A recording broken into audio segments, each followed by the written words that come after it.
नहीं ठीक है। ठीक है, तो लगता ना कि अच्छी है। ऊपर जना रहा है इसमें। ऐसा दिख रहा है। चलिए देखो, प्रकाश संश्लेषण क्या बताए? जिस प्रक्रिया के द्वारा हरे पेड़ पौधे अपना भोजन तैयार करता है, उस मूलभूत प्रक्रिया को प्रकाश संश्लेषण कहते हैं।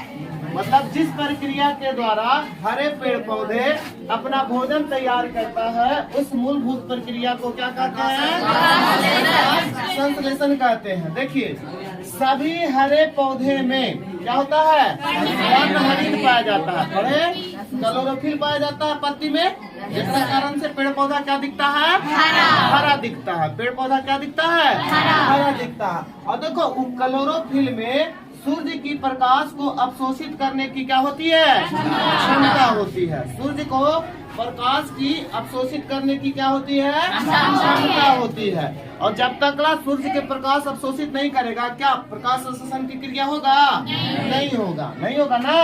अब देखिए, सूर्य की प्रकाश की उपस्थिति में पौधे क्या करता है? कार्बन डाइऑक्साइड CO2 जल एवं खनिज लवण की सहायता से अपना भोजन तैयार कर लेता है। अपना भोजन क्या करता है? तैयार करता है। और प्रकाश संश्लेषण के एक समीकरण, यानी कि समीकरण के द्वारा इसको क्या करते हैं? दिखाते हैं। जो समीकरण देखिए है प्रकाश संश्लेषण का क्या समीकरण? ये क्या है? कार्बन डाइऑक्साइड और जल, सूर्य के प्रकाश, क्लोरोफिल, और ये क्या बना? ग्लूकोज C6H12 और O6। परीक्षा में पूछा जाता है इस तरह से कि देखो, क्या करता है परीक्षा वाला आदमी ना, कि कभी कभी खेल जाता है। तो खेलता कैसे है कि तो पढ़ लिया सब कि बनता है क्या? ग्लूकोज बन गया। लेकिन पूछेगा परीक्षा में कि प्रकाश संश्लेषण के बाद जो उत्पाद के रूप में बनता है, किसके रूप में? उत्पाद के रूप में वह क्या बनता है? तो उत्पाद के रूप में एक बना ग्लूकोज, एक बना ऑक्सीजन, और एक बना क्या? जलवाष्प, जिसको जल कहेंगे। जलवाष्प क्या होता है? बनता है। लेकिन ये ऑप्शन नहीं देगा। ये क्या करता है? ऑप्शन ही नहीं देता है। दे देता है कार्बनिक पदार्थ और अकार्बनिक पदार्थ। क्या बना? कार्बनिक पदार्थ की अकार्बनिक पदार्थ, कार्बनिक पदार्थ बनता है। क्या बनता है? कार्बनिक पदार्थ। ऑक्सीजन कार्बनिक है क्या? यहाँ ये वाला खाली इसमें उत्पाद के रूप में कार्बनिक बनता है कि नहीं? बनता है। कार्बनिक पदार्थ क्या होता है? बनता है। तो इस तरह से ही प्रकाश संश्लेषण की क्रिया क्या हुआ? पूरा हुआ। इसमें एक क्वेश्चन और आता है कि सिद्ध करे कि प्रकाश संश्लेषण जो है उसमें क्लोरोफिल, कार्बन डाइऑक्साइड और जल की क्यों आवश्यकता होती है? इसको क्या करना है? सिद्ध करना है। इस तरह से इसमें प्रकाश संश्लेषण 10वां क्लास के बिहार बोर्ड में एकदम बहुत ही जरूरी क्या करेगा? एक सवाल पूछना ही है, समझे? और ज्यादा से ज्यादा पूछेगा तो 5 नंबर में क्या करता है? सिद्ध करने वाला पूछता है। ऐसे 2 नंबर में पूछेगा प्रकाश संश्लेषण किसे कहते हैं, और प्रकाश संश्लेषण के क्या लिखे? सूत्र लिखे। तो इतना क्या करना है? लिखना है। देखो तो रासायनिक में बदला कि नहीं? तो पूछेगा कि जो प्रकाश संश्लेषण की क्रिया है किस रूप से किसको में बदला जाता है?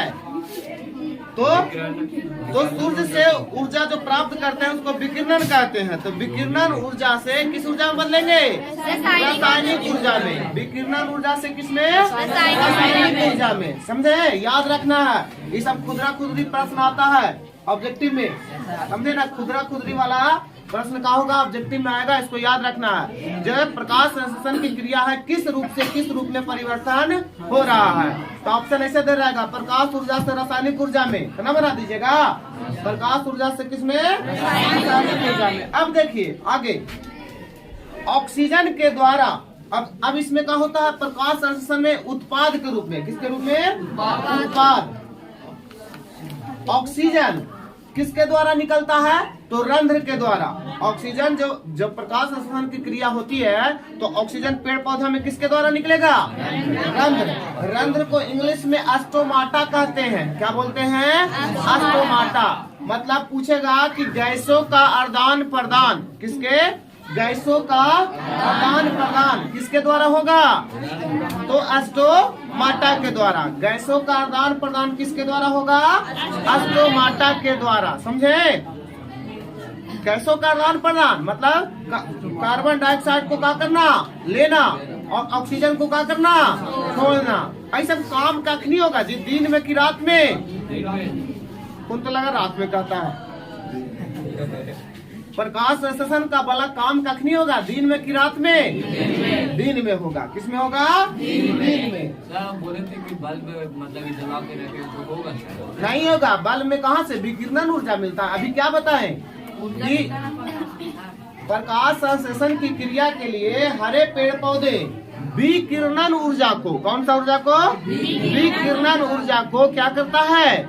रासायनिक ऊर्जा में बदलता है। अब बताओ, बॉल को हम जला लेंगे, आर्टिफिशियल बॉल होता है जो पियर का एकदम 110 वाट वाला, जितना 110 कहते हैं, पूरा भाका भाग इंजोर करता है ना जी? और जला करके और पेड़वा को से रख देंगे। आम के पेड़ गमला में लगा लेंगे और डेली रात क्या कैसे कर करके घरवा में क्या करेंगे? रख लेंगे।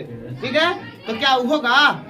नहीं होगा। अब आप लोग कहिएगा क्या सर मनी प्लांट के कहीं कहीं जाते हैं ऑफिस में तो रखा रहता है, हेडमास्टर का ऑफिस में मनी प्लांट कोई पौधा लगा के और पानी में करके और रखा रहता है। तो ओरा सूर्य के प्रकाश कहाँ से मिलता है? तो देखिए, सूर्य के प्रकाश में जो पौधा छोटा छोटा होता है ना, उसमें दो तरह के होता है। वो कम ही ऊर्जा से अपना क्या कर लेता है? हाँ, काम चला लेता है। तो उसी में उसका काम क्या हो जाता है? चल जाता है। लेकिन ये आम के पेड़ है, आम के पेड़ लगा दो छत पर, नहीं होगा सर। उसके लिए बहुत ज्यादा खनिज लवण, जल, कार्बन डाइऑक्साइड और ढेर मनी सूर्य के प्रकाश चाहिए। हाँ, ऊर्जा का कोई स्रोत? अब देखिए, ये हो गया ग्लूकोज। किसका किसका बना होता है? इसमें आया ना ग्लूकोज, बताया ना C6H12O6। तो ग्लूकोज देखो, हाइड्रोजन, कार्बन और किसका? ऑक्सीजन से मिलकर क्या है? बना है। तो इसको कहेंगे हाइड्रोजन कार्बन से मिलकर क्या है? ये बना हुआ रहता है। प्रकाश संश्लेषण के दो चरण होता है। कई चरण? दो चरण होता है। एक प्रथम चरण होता है जिसको कहते हैं प्रकाशीय अभिक्रिया, इकरा में होगा प्रकाश में, और दूसरा चरण होगा अप्रकाशीय अभिक्रिया, इकरा में होगा बिना प्रकाश की उपस्थिति में हो जाता है। किस में हो जाएगा? बिना प्रकाश की उपस्थिति में होगा। तो देखो, आम के पेड़ है, उकरा में होगा बोलिए प्रकाशीय अभिक्रिया होगा। और मनी प्लांट लगैले हैं, उकरा में होगा अप्रकाशीय, कम ही प्रकाश में हो जाएगा। खाली दिन में हल्का हल्का और इंजोर मिल जाएगा चाहिए। समझ गए? तो मनी प्लांट के देखिएगा, पत्तों पियर रहता है ना, उसमें क्लोरोफिल का रहता है, कम रहता है। तो कम रहता है तो कम ही में काम चला लेगा ना। तो इस प्रकार से प्रकाश संश्लेषण पूरा बढ़िया से समझ में आया कि नहीं? ना समझ में आया?